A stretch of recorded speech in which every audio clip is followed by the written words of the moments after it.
hermanos. Primero que todo quisiera darles un gran saludo a todos ustedes y desear que por medio del estudio de este día, el estudio de la palabra de Dios, podamos ser grandemente bendecidos. Eh, bueno, vamos a continuar con el estudio de los libros de Reyes y Crónicas.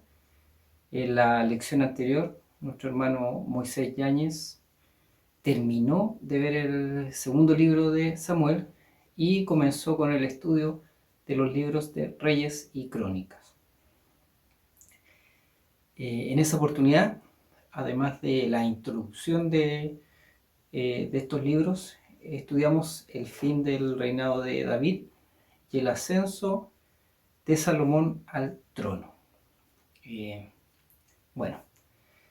Vamos entonces a estar continuando con el estudio de estos libros de Reyes y de Crónicas, y vamos a pasar a estudiar el comienzo del reinado de Salomón. Esto nosotros lo encontramos en Primero de Reyes, capítulo 3, del versículo 3 en adelante hasta el 4, versículo 34.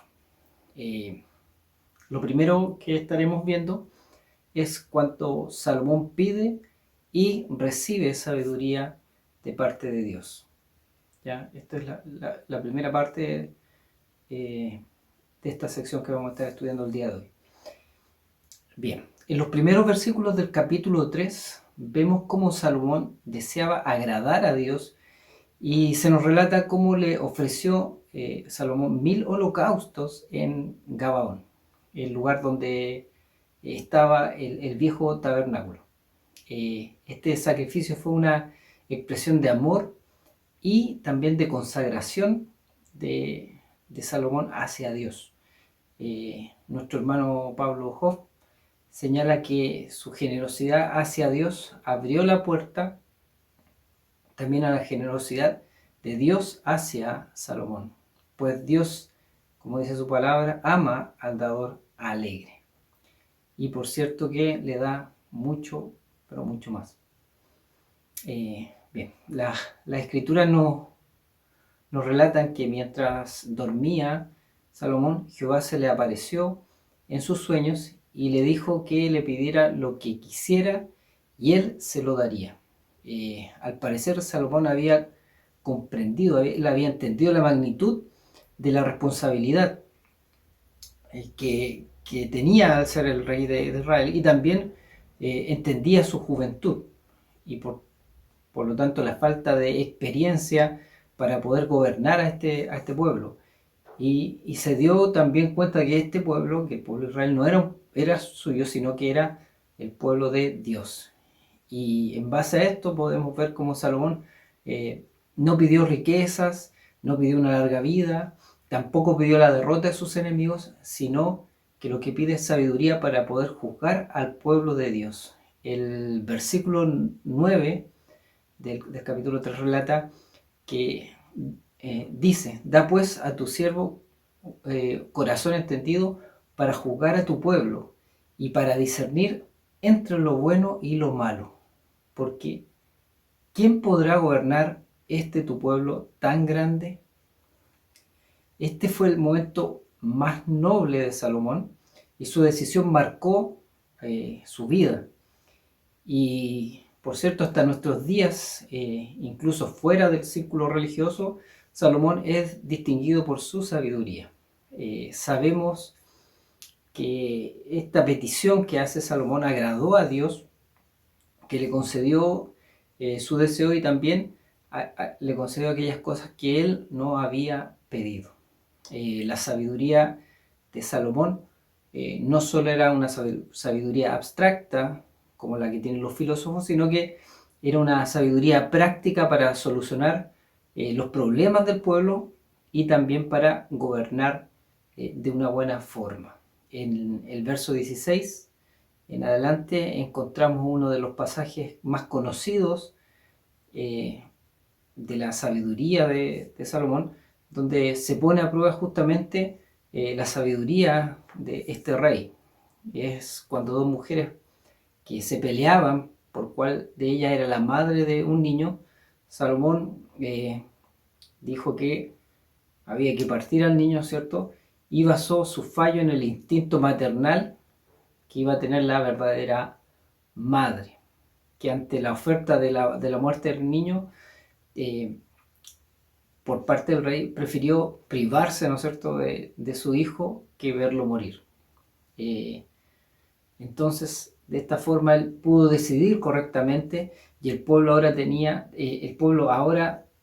temía obrar mal, sabiendo que sería juzgado con una sabiduría de origen divino. Bueno, ahora, como sabemos, los orientales, los pueblos orientales, son reconocidos por su sabiduría. Sin embargo, Salomón sobrepasó en sabiduría a todos sus contemporáneos y se conoce como el impulsor de la literatura sapiencial de Israel. Si nosotros lo podemos ver esto en Primero de Reyes, capítulo 4, del versículo 29 al 34. Debido a esto, en ninguna otra época de la historia de Israel hubo tantos contactos con otros pueblos, ni tanta prosperidad y paz. Salomón impulsó este movimiento, coleccionó y compuso miles de proverbios y de cánticos. Se le atribuyen a Salomón la mayoría de los proverbios y también los libros de Eclesiastés y Cantares. Además, se le asigna los salmos 72 y el salmo 127. Bueno, luego se nos relata cómo Salomón organizó su gobierno. Esto nosotros lo encontramos en Primero de Reyes, capítulo 4, del versículo 1 al 19. Al parecer, la organización del gobierno de Salomón fue evolucionando durante los primeros años de su reinado. El rey mismo constituía el tribunal de apelaciones que existía en ese entonces, como se ve justamente en este famoso caso de la contienda entre las mujeres. Era necesario perfeccionar la organización del gobierno para recaudar también las contribuciones y financiar los enormes gastos de su corte. Vamos a estar viendo más adelante todo lo que él hizo, y para eso necesitaba costear todos esos gastos con impuestos. Los gastos de la corte, el ejército, las edificaciones que él hizo, los fuertes que él hizo. Entonces todo eso tenía que ser costeado. Salomón dividió la nación en 12 distritos y cada uno de ellos tenía que abastecer a la casa real durante un mes en el año. En los versículos del 20 al 28 del capítulo 4 se nos relata acerca de la grandeza y del poderío militar de Salomón. Las bendiciones que Dios le otorgaba a Salomón trajeron, por cierto, paz, y también trajeron prosperidad a todo el pueblo. En el Antiguo Testamento se considera que la prosperidad es la recompensa de la fidelidad. Ese era el pensamiento que tenían en ese entonces, pues entre los creyentes de aquel tiempo no estaba aún la idea de una retribución en una vida después de la muerte. Ellos pensaban que las retribuciones que daba Dios las daba en la vida presente y era prosperidad si uno actuaba bien para con Dios. En estos días Israel tenía un ejército poderoso. Además del ejército formado por David, Salomón organizó unidades móviles de combate formadas, dice, más o menos por un total de 1.400 carros, 12.000 jinetes, los cuales están distribuidos en lugares estratégicos del reino. En excavaciones que se han hecho en Megido, una de las ciudades donde Salomón mantenía sus caballos, según lo que nos dice Primero de Reyes, capítulo 10, versículos 26 y 28, los arqueólogos han descubierto las ruinas de los establos de Salomón, donde todavía existen las hileras de piedra a las que se amarraban los caballos y los pesebres de piedra también, donde estos animalitos comían. Las caballerizas podían albergar unos 450 caballos. Nuestro hermano Pablo señala por qué mantuvo Salomón fuerzas armadas tan formidables en un reino que vivía en paz. Es una pregunta que se hace y que cuestiona.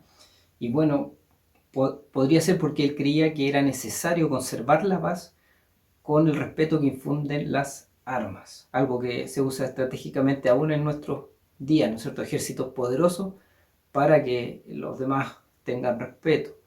Además, Salomón reconstruyó y fortificó una cadena de ciudades ubicadas en puntos estratégicos para la defensa de Israel y también aumentó las fortificaciones en Jerusalén. Desde una mirada arqueológica, se observó en excavaciones en Azor, en Megiddo, en Geser, que las fortificaciones y las puertas de estas ciudades eran idénticas, lo que refleja el diseño particular de Salomón. Hemos visto que Salomón mantuvo la paz empleando 3 medios de defensa. Primero, formando alianzas matrimoniales y diplomáticas con los países vecinos. Manteniendo un poderoso ejército con carros de guerra y caballería, y edificando una cadena de ciudades fortificadas situadas cerca de las fronteras de Israel. Desde Primero de Reyes, capítulo 5 en adelante, encontramos la construcción del templo. La edificación del templo fue la obra maestra en lo que respecta a los trabajos de construcción de Salomón. Y sin duda fue el logro más importante de su reinado. Dedicó aproximadamente la mitad de su reinado, unos 20 años, en la construcción y en la consagración del templo. Él, Salomón, al igual que su padre David, sabía lo importante que era tener un solo centro de adoración a nuestro Dios. El tener un lugar único para adorar a Dios ya había sido profetizado en los tiempos de Moisés. Si nosotros vamos a Deuteronomio capítulo 12, podemos ver esto. Vemos que Dios había escogido un lugar en la tierra para revelarse. Si se limitaban los sacrificios al templo de Jerusalén, disminuiría la tentación de sacrificar en otros lugares altos, y también la centralización del culto en Jerusalén iba a mostrar a otras naciones que rodeaban a Israel que justamente este pueblo, que Israel adoraba solamente a un solo Dios. Ahora bien, respecto a los preparativos para la construcción del templo, lo que encontramos en Primero de Reyes, capítulo 5, del versículo 1 al 12, vemos que las condiciones eran propicias para cumplir el anhelo que tenía David y construir un templo a Dios. En ese tiempo reinaba la paz en el Medio Oriente debido a que las grandes potencias se encontraban debilitadas y que justamente los enemigos de Israel habían sido sometidos ya por el reino de Israel. Israel vivía una prosperidad económica también y había entablado buenas relaciones comerciales con los países vecinos. El lugar del templo ya estaba conseguido. Recordemos que David había comprado la era de Arauna y contaba también con muchos materiales, ¿no es cierto? Con muchos materiales y también costosos materiales para la construcción del templo. En Primero de Reyes, capítulo 5, del 3 al 5 podemos ver cómo Salomón estaba seguro que justamente la paz y la prosperidad que tenían de parte de Dios, era Dios justamente el que había propiciado esta paz para que él edificara la casa a Jehová. Salomón consiguió la ayuda de Hiram, el rey de Tiro. Ellos acordaron que los fenicios suministrarían material, madera de cedro, de ciprés, a cambio de trigo, aceite y vino. Además, el rey de Tiro envió los mejores arquitectos y técnicos a Jerusalén para hacer los diseños y para dirigir la obra de construcción. En segundo de Crónicas, en el capítulo 2, verso 14, podemos leer que el jefe de esta obra se llamaba Hiram Abí y era procedente de Tiro, pero hay algo interesante también: su madre era una israelita de la tribu de Dan. Ahora, con respecto de la construcción misma, lo que nosotros encontramos en 1 Reyes capítulo 5, verso 13 en adelante, y también en 2 de Crónicas capítulo 2, versículos 17 y 18, podemos leer aquí justamente cómo fueron decenas de miles de hombres los que trabajaron cargando el material para la construcción, trabajaron en cantera, y además de aquellos que cumplían también, que eran miles, las labores de capataz. Fue una obra monumental, gigantesca. Los constructores usaron en la edificación piedras calizas, blancas, que deberían brillar con el sol y dar un aspecto hermoso al templo. La mayoría de estas piedras procedían de cantera ubicada en las cercanías de Jerusalén, y la obra de construcción, esta obra de construcción tiene un interés especial para los que hacen una comparación entre la edificación que hizo Salomón y la de la iglesia de Jesucristo, porque las piedras fueron cuidadosamente cortadas y cuadradas en las canteras, y todo el artesonado que había ahí fue puesto sin el ruido de martillo, dice la palabra de Dios. Así las piedras vivas que somos nosotros han de ser cortadas y sacadas del mundo y preparadas para ser colocadas en el templo espiritual ahora. Y asimismo la obra de Dios podemos ver, así como fue artesonado sin martillo, en silencio, así también podemos ver que la obra de Dios a veces avanza en silencio. ¿Ya? Nuestro hermano Pablo dice que la propaganda y el sensacionalismo no son evidencia del progreso espiritual. Dios prepara a hombres y a mujeres que le buscan de corazón, como dice su palabra, que le buscan en secreto, en el secreto de su habitación, con un corazón humilde y sincero. No con tanta bulla, no, en silencio, buscar al Señor. Eso es agradable para nuestro Dios, y eso también es de beneficio para nuestras vidas espirituales. Durante la construcción, Jehová le habló a Salomón, advirtiéndole también que anduviera en los caminos de David, su padre. Tal vez estaba Salomón tan absorto en los detalles de la construcción que descuidó lo más importante, que es la comunión con Dios. Salomón construía un magnífico templo, pero Dios buscaba un corazón humilde y obediente. La obra exitosa de un ministro, dice nuestro pastor Hoff, de un ministro de Dios no es sustituta de una fuente de vida espiritual. El pastor Hoff señala que hay pastores que caen en pecado al llegar al apogeo de su ministerio, porque descuidan el mantenimiento de la comunión con el Señor. Lo más importante, hermanos, siempre es estar en comunión con nuestro Dios. A veces nos dejamos llevar por las cosas, por lo que hacemos, y descuidamos lo más importante, que es nuestra relación íntima con el Señor. En cuanto a la descripción del templo, eh, eh, sabemos que el templo de Salomón se asemejaba en algo a los templos paganos, pero con algunas diferencias importantes. En el templo de Salomón no se encontraba, somos algunos, de idolatría, no habían imágenes en el lugar santísimo, ¿no es cierto?, que representaran de alguna forma a Dios, pues sabemos que Dios es espíritu y no se lo puede representar materialmente.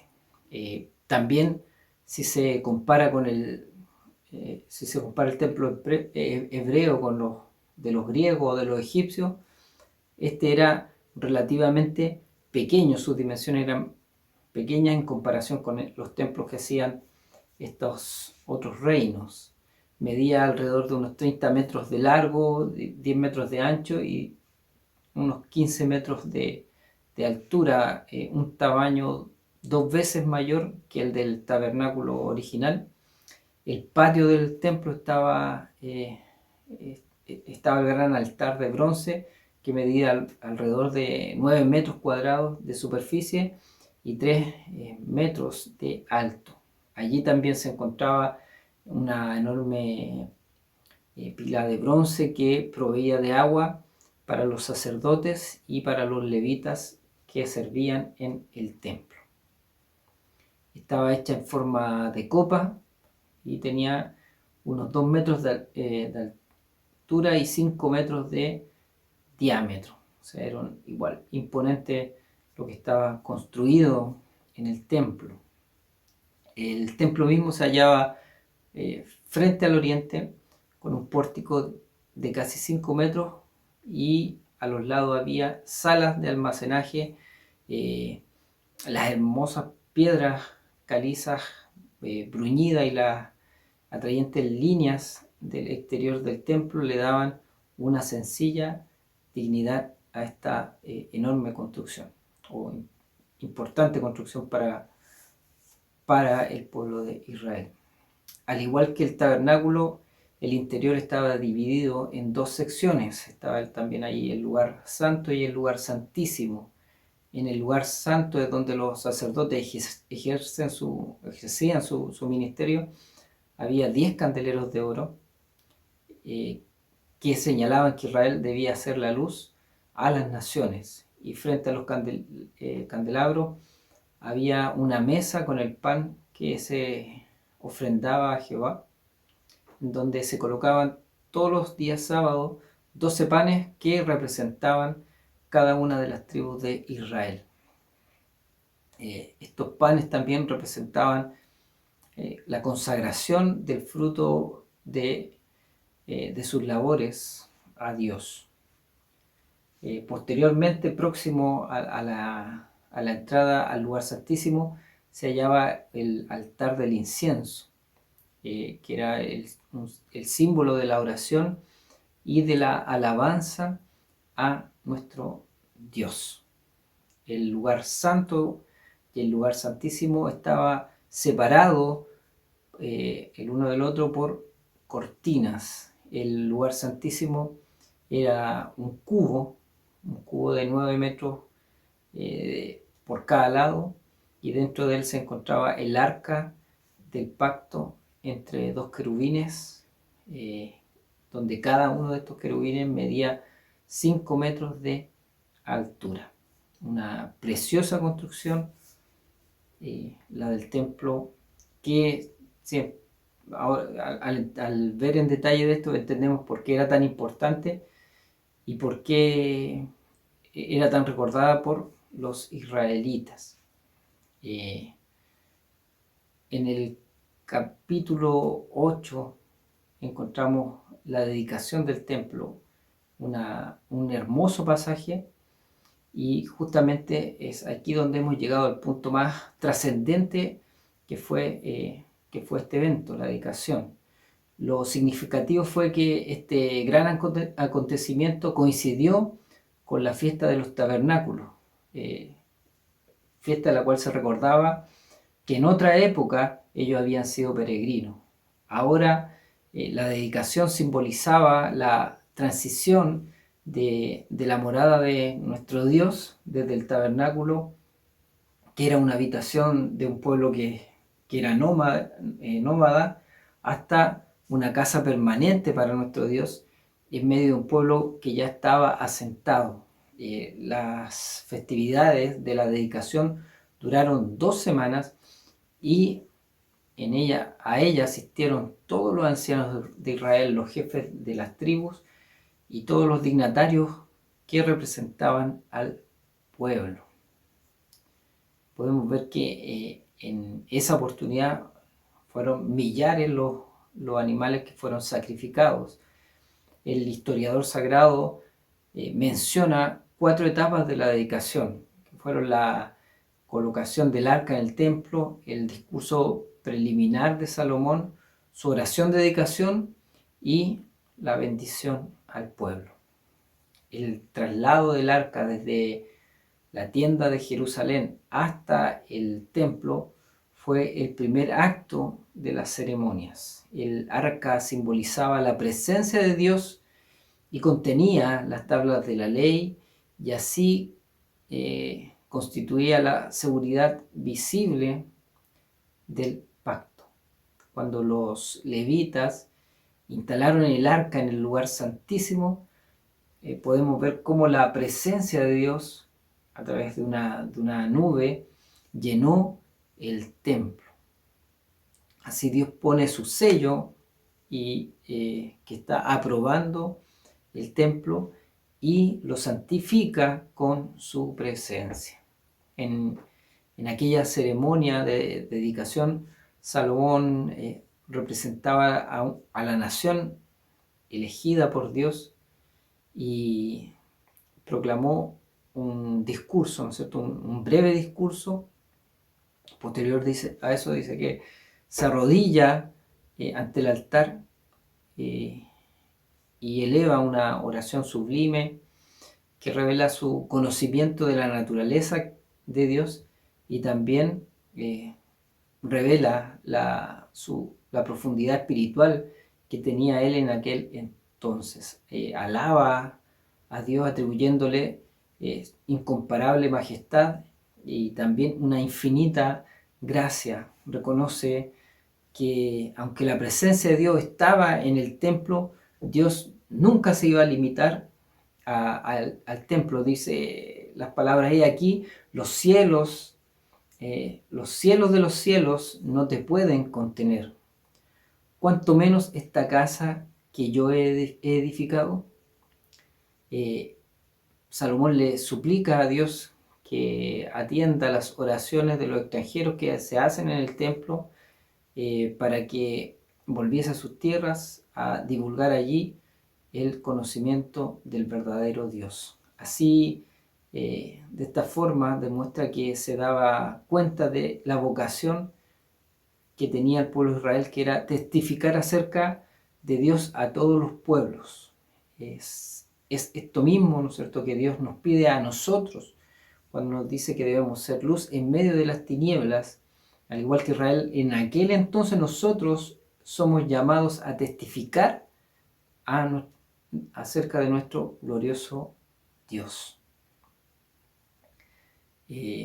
Salomón oró por la casa real, pero pidió principalmente por toda la nación. Él ora a Jehová, ruega a Dios que le oiga y que responda cuando los hombres cometan pecado, cuando fueran heridos por los enemigos y en aquella época de sequía, de hambre, de plagas, de guerra, de cautividad, Dios escuche la oración de ellos. Luego, al término de la oración, él termina su oración dando acciones de gracia y dando también la alabanza y la gloria a nuestro Dios. Después de la dedicación del templo, se apareció Jehová a Salomón para decirle que había escuchado sus plegarias. Dios renueva el pacto davídico, pero también hace una advertencia sobre las consecuencias de la desobediencia. Si Salomón y sus hijos se alejaban de Dios, quedarían sin efecto lo que Dios le había prometido. Israel iba a ser cortado de la faz de la tierra y el templo llegaría a ser espanto, dice, para todo lo que lo vieran. Estas palabras que fueron dichas a Salomón se cumplieron al pie de la letra. Si se apartaban, ellos verían justamente lo que pasó. El pueblo se apartó y tuvo que ver cómo el templo era destruido. El pastor Hoff señala por qué Dios le hace esta advertencia en estos momentos, en este preciso momento, porque Dios le hace esa advertencia. Y es justamente porque muchos siervos de Dios son testados fuertemente después de haber logrado grandes hazañas, grandes causas o grandes obras para la causa de Dios. A veces velan menos en tales circunstancias, cuando ya han llegado a la meta, cuando sienten que ya han tenido el logro, están más despreocupados de estar en comunión con Dios y están más propensos justamente a satisfacer sus propios deseos, y Dios en su misericordia obra justamente para ayudar a sus siervos en los momentos de tentación. Continuamos viendo la magnificencia exterior del reino en el tiempo de Salomón.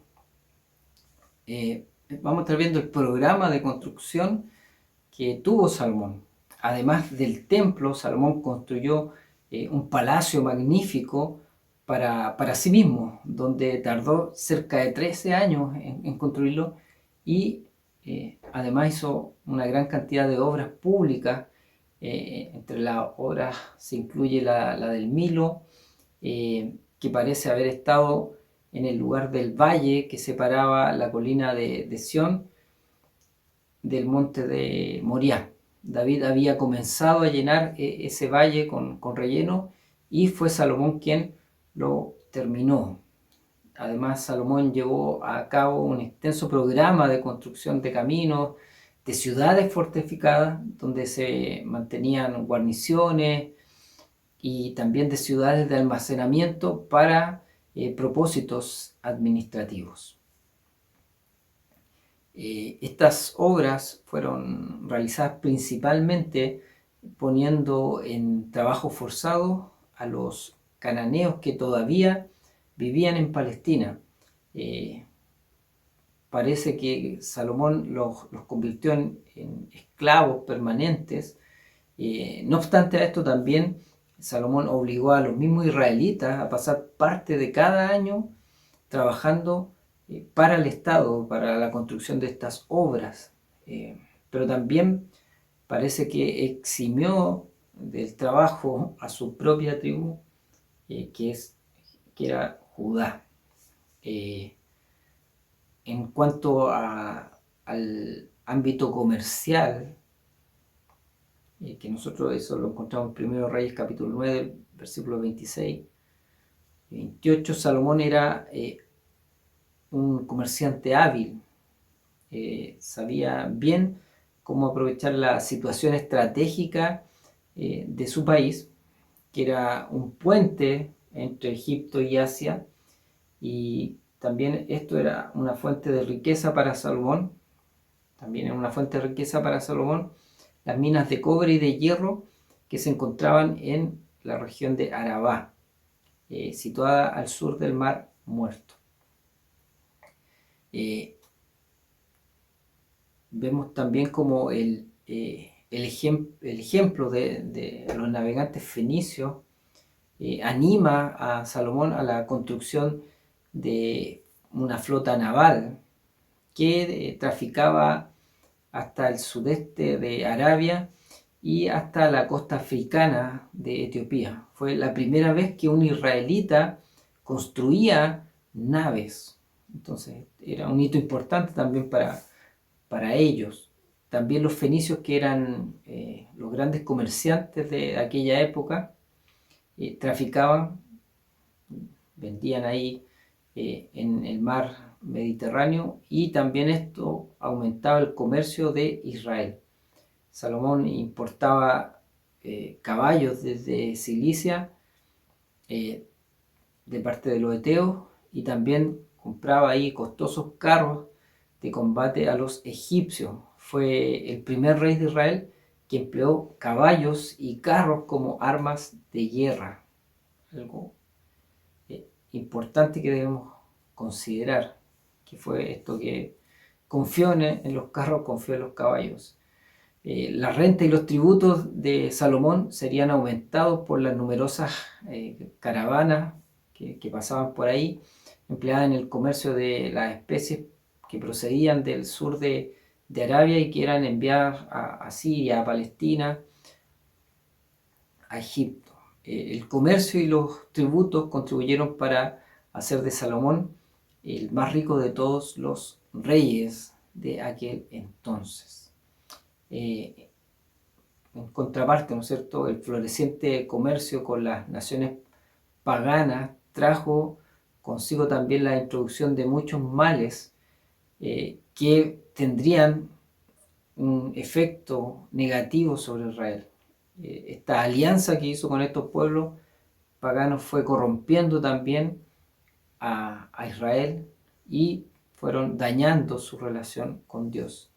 Y es por eso que Dios en su palabra nos advierte que debemos hacer tesoros no acá en la tierra, sino que los tesoros debemos hacerlos en los cielos y poner nuestra mira en las cosas de arriba y no en las de la tierra.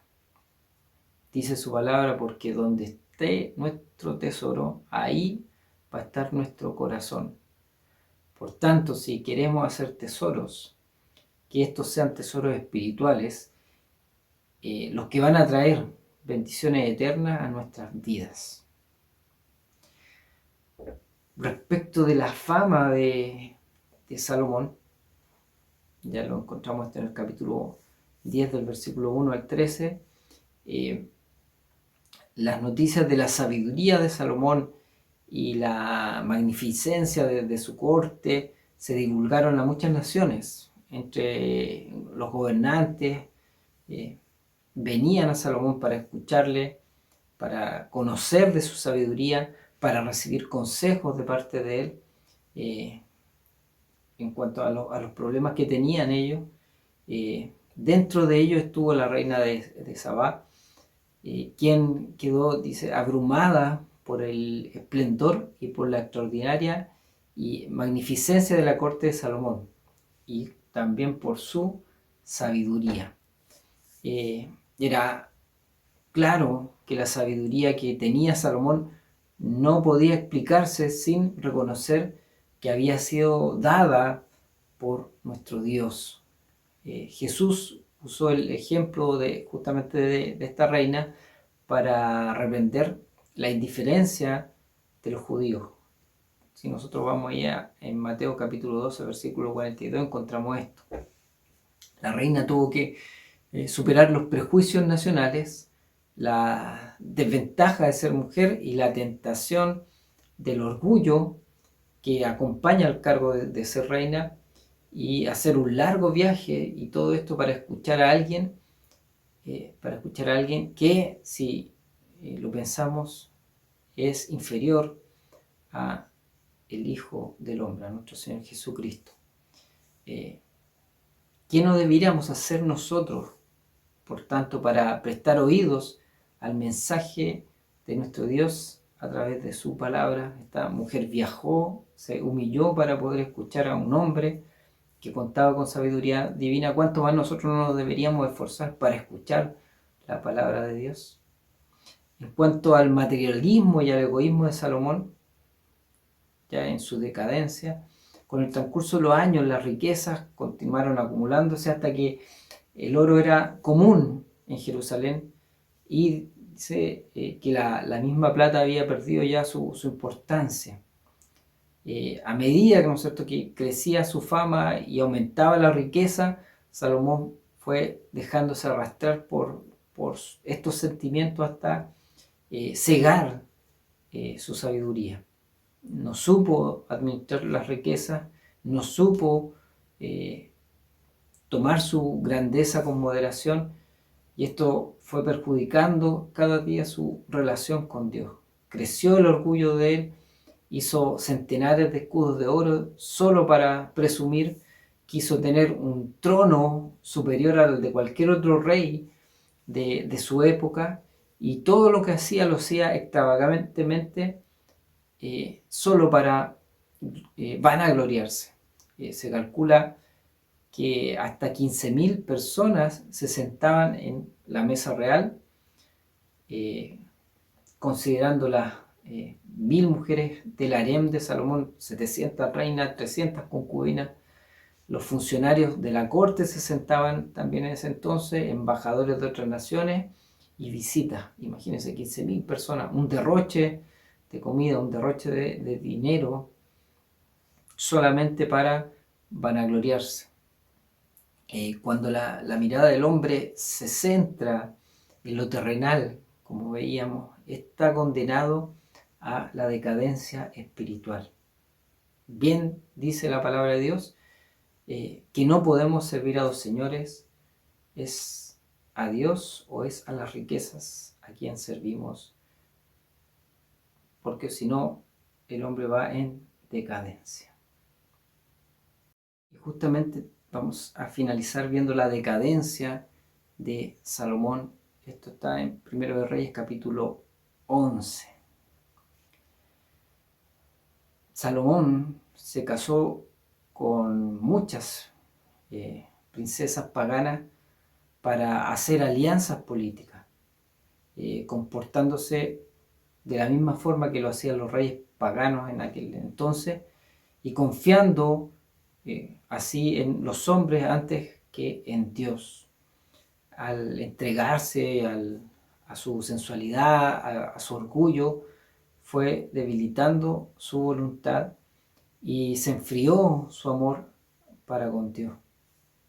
Además de esto, edificó santuarios paganos donde sus mujeres y los comerciantes extranjeros que visitaban pudieran rendir culto a sus dioses, a sus ídolos. Y finalmente él mismo llegó a participar en estas adoraciones idolátricas.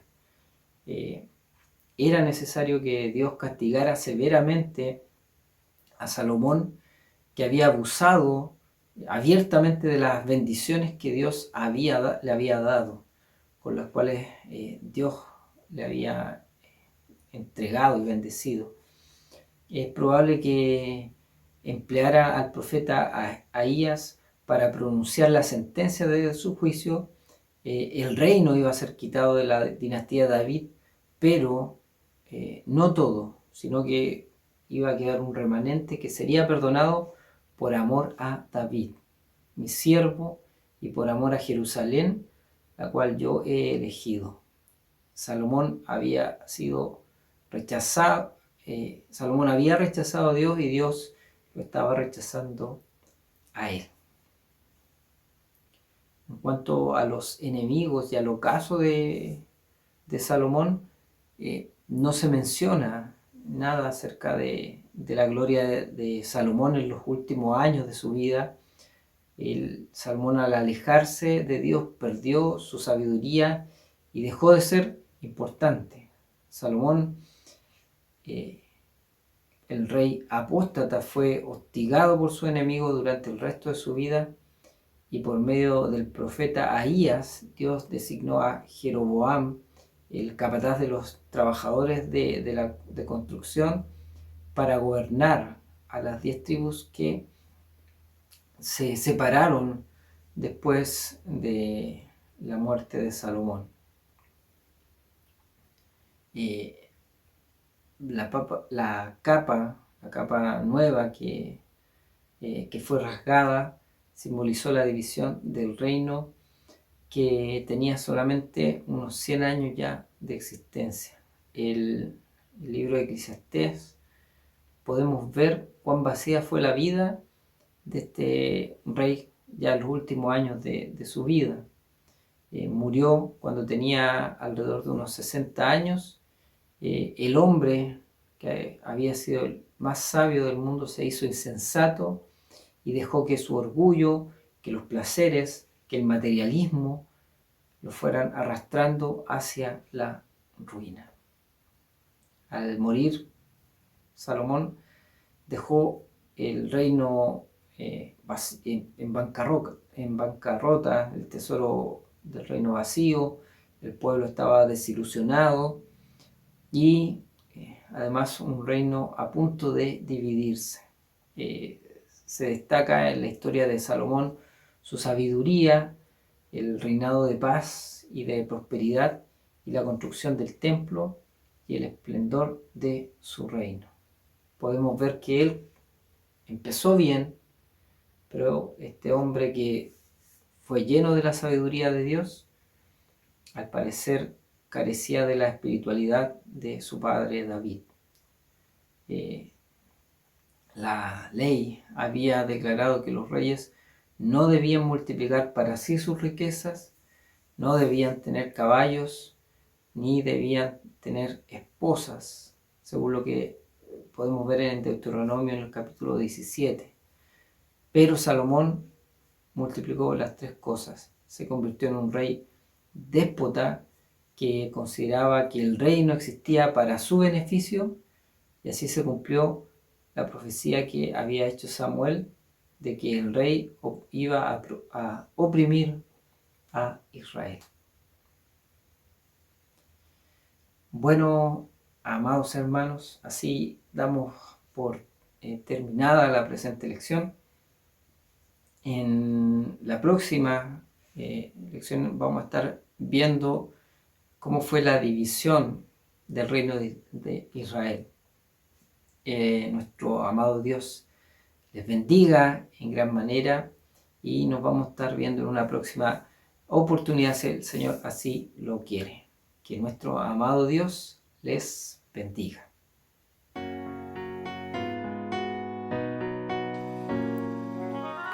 Esta fue una producción de la Iglesia Evangélica de Dios Pentecostal de Conchalí.